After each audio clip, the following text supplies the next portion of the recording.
So we are now joined by Ilya Shapiro. He's the director of the Robert E. Levy Center for Constitutional Studies at the CATO Institute. Really glad to have you. So, we're going to start with Alan Dershowitz's argument, right? So he said yesterday that he's one of the president's lawyers, so everyone knows, that if a president does something which he believes will help him get elected in the public interest, that cannot be the kind of quid pro quo that results in impeachment. And he was basically arguing, if the president believes that he is such a good president, right, he is so good for this nation, can you blame him for doing something to help him get reelected only for the benefit of this country? Right. In other words, basically saying anything that the president does is not just justified, but it's heroic. It's done for us. It is done for the public.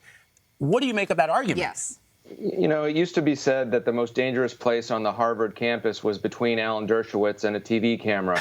He's always been a publicity hound, and he always inserts himself into these high-profile controversies by saying exaggerated things that maybe there's some kernel there somewhere, but he's drawing attention to himself. And maybe that's part of the misdirection strategy or something like that. At the end of the day, you can't say that anything the president thinks is good for him is good for the country. That's another version of the Nixonian, the president is above the law, or whatever the president does, because he's the highest law enforcement officer, by definition, cannot violate the law. I mean, that doesn't hold up. Now, kind of a more sober version, perhaps, of what he's getting at is that historically, certain actions that presidents have taken for the public interest, legitimately for the public interest, also have a private benefit. A good public policy, after all, can have a private benefit. My friend Josh Blackman, writing in the New York Times op-ed pages earlier this week, made that point, and actually Dershowitz quoted him on that earlier in the week. So there's something to that. You can't have a mixed motive, certainly.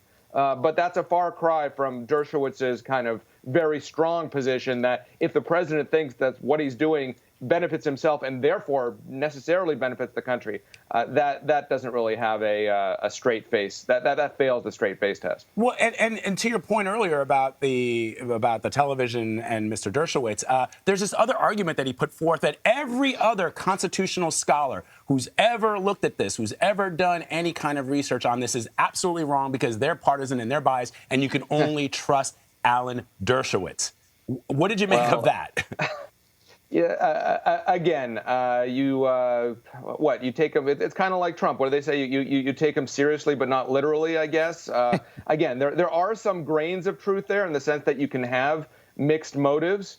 But I don't think either side is really going to be taking seriously the idea that if the president, in his mind, thinks that something benefits him and therefore benefits the country simply because he's a great president, I don't think that works. And I know Alan a little bit. He's playing a little to the cameras, as I said. So, after any more questions we have today, there's going to be a vote on witnesses, and it appears as if right now the Republicans will have enough votes to block witnesses, but it's really just one vote that makes all the difference. So if it turns out to be a tie, are there any rules set in place? Anything that's sort of mandatory to break that tie? I don't have much to add to what your previous segment talked about. Historically, in the Andrew Johnson impeachment, Chief Justice Chase did break ties several times. He thought himself a very active participant. In fact, he broke a tie on whether he was allowed to break ties. I don't think John Roberts is going to be trying to be that active. I think if it comes down to a tie, there are no rules, neither in the Constitution or in the Senate standing rules. And he's probably within his rights to break that tie, but he's not going to go ahead and take that prerogative. I think if it ends up 50-50, he's going to say there is no majority, the motion fails. All right, Ilya, thank you very much. Thank you, Ilya. My pleasure.